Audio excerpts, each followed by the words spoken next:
மருத்துவம், அப்புறம் கல்வி அவங்களுக்கு வந்து கிடைக்காதவங்களுக்கு கல்வி நிதி உதவியோ ஏதோ ஒரு வகையிலையோ அவங்களை மேலே கை தூக்கி விடுறது.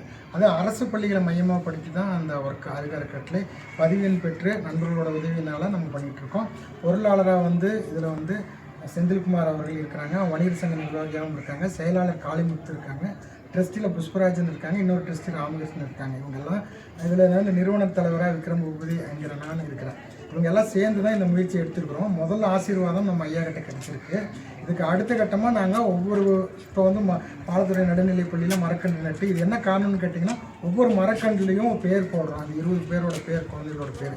அந்த பேரை அவங்க பார்க்கும்போது பின்னாடி இந்த ஸ்கூலுக்கு வந்து பார்க்கும்போது இது என்னுடைய பள்ளி, நான் வச்ச மரம், இது ஐயா பாலகுருசாமி ஐயா ஒரு டைம் வந்து இதை எனக்கு என்கரேஜ் பண்ணாங்க அப்படிங்கிற ஒரு எண்ணம் அந்த குழந்தைக்கு வந்து அதுக்கு தண்ணி ஊற்றி அதை வளர்த்தி அந்த பெருமித உணர்வு வந்து அந்த குழந்தையினுடைய அடுத்தடுத்த காலத்துக்கிட்ட அது தன் பேரப்பிள்ளைகிட்ட சொல்கிறது வரைக்கும் வளரணும். அது இன்னையோட நிகழ்ச்சி பாதாது. இப்போ அருகு எப்படி வந்து அருகுங்கிற நேம் நாங்கள் சூஸ் பண்ணதுக்கு காரணமே ராமேஸ்வரம் அப்படின்னு ஒரு எஸ்ஐ காவல்துறை, அவர் இந்த பள்ளியினுடைய முன்னாள் மாணவர், உடுமலையில் இப்போ எஸ்ஐயாக இருக்கார், சப் இன்ஸ்பெக்டராக இருக்கார். இந்த பகுதியை சேர்ந்த ராமேஸ்வரம் அவர் தான் வந்து 60 பேர் சொல்லி டீச்சர்கள்லாம் சொல்லி டீச்சர்கள் சொன்னாமே நம்ம வந்து நல்லா இருக்கிற பேர் எதுன்னு பார்க்கும்போது அருகு வந்து மழை வெயிலில் காஞ்சாலும் திரும்பவும் உயிர் பிடிச்சிடும். ஆலமரம்னா டக்குன்னு சாஞ்சிடும், திரும்ப வைக்க முடியாது. அதனால தான் அருகுக்கு எனக்கு உயிர் பிடிப்பு இருக்குது. காஞ்சாலும் திரும்ப உயிர் பிடிச்சிடும், அழியாது, நிரந்தரமானது, பசுமையானது, இப்படியெல்லாம் மயமாகப்படுத்தி தமிழ் எழுத்து நம்ம சுரேஷ்குமார் நம்ம ஐயா சொன்ன மாதிரி முதல் எழுத்து வந்து மாரிமுத்து ஐயா சொன்ன மாதிரி முதல் எழுத்து ஆ அப்படிங்கிறது நம்மளுடைய தமிழ் எழுக்கிற முதல் எழுத்து. அதனால் அருகுன்னு சொல்லி வச்சுருக்கோம். அதுக்கு ஐயாவுடைய முழு ஆசீர்வாதம் இன்றைக்கி கிடச்சிருக்கு. அது மட்டும் இல்லாமல் ஜெயராமன் ஐயா வந்திருக்காங்க. இவங்க எல்லாருமே கூட்டு முயற்சியாக ஒரு பேராசிரியர் இருந்தாலும் சுரேஷ்குமார் வந்து தன்னோட மம்முட்டி எடுத்து வேலை செஞ்சுருக்கிறார். இதெல்லாம் வந்து எங்கள் வாழ்க்கையில் ஒரு பெற்ற பேருன்னு தான் சொல்ல முடியும்.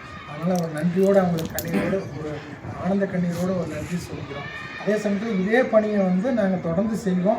ஐயா அவர்கள் என்றைக்கும் எங்களுக்கு உற்சாகம் ஊட்டி எங்களுக்கு ஒரு தோள் கொடுக்கும் ஒரு தோழனாக இருக்க வேண்டும் என்றும், இந்த நிகழ்ச்சிக்கு வந்து ஐயா சிறப்பித்ததுக்கு எங்களுக்கு எத்தனை நன்றி சொன்னாலும் அது ஒரு ஆனந்த கண்ணீரோடு எத்தனை நன்றி சொன்னாலும் நான் தளத்திற்கு நன்றி சொல்லி அந்த ஏன்னா இது ஐயா தொடர்ந்து எங்கள் கூட இருக்கணும். அந்த ஒன்று தான் நோக்கம். ஐயா கேட்டாங்க என்ன பண்ணணும்னு கேட்டாங்க. ஐயா நீங்கள் ப்ரெசன்டேஷன் நீங்கள் வரணும் அப்படிங்கிறது தான் எங்கள் நோக்கம் அப்படின்னும் ஐயா ரொம்ப சந்தோஷப்பட்டாங்க. இதே நோக்கத்தோட மலரும் நினைவுகள் பள்ளி அப்படின்னு சொல்லிட்டு மதுக்கரை பள்ளி மலரும் நினைவுகள் குழு 1000 பேர் வச்சு ஒரு காலண்டர் ஆசிரியர் நோக்கமே ஆசிரியர்களை மதிக்கணும். ஏன்னா இன்றைக்கி ஆசிரியர்களை மதிக்கிற பண்பாடே பழக்கமே போயிடுச்சு. அது இருந்தால் தான் ஒரு மனிதன் எல்லா வழியிலையும் உயர முடியும். பேசிக் ஆசிரியர்களை மதிக்கணும். ஏன்னா இந்த உலகத்தை காமிக்கிறது ஆசிரியர்கள் தான், வெளி உலக அறிவு சொல்லிக் கொடுக்குறது ஆசிரியர்கள் தான். அவங்க ஆதவன் மாதிரி அவங்கள மறைக்கவே முடியாது. ஆனால் இடையில அவங்க இடைப்பட்ட அந்த நவீன சமூக வலைதளங்களே அந்த மாதிரியான சூழலை மாற்றிடுச்சு.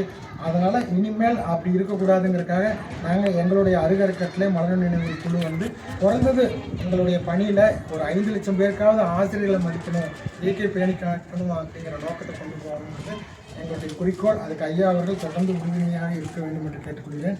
இந்த மலரும் நினைவுகள் குழுவுக்கு 1000 பேர் இருக்கிற மதுக்கரை அரசு மேல்நிலைப் பள்ளிக்கு ஐயா 2-3 வார்த்தைகள் வாழ்த்து சொல்லணும்னு கேட்டுக்கோங்க. மலரும்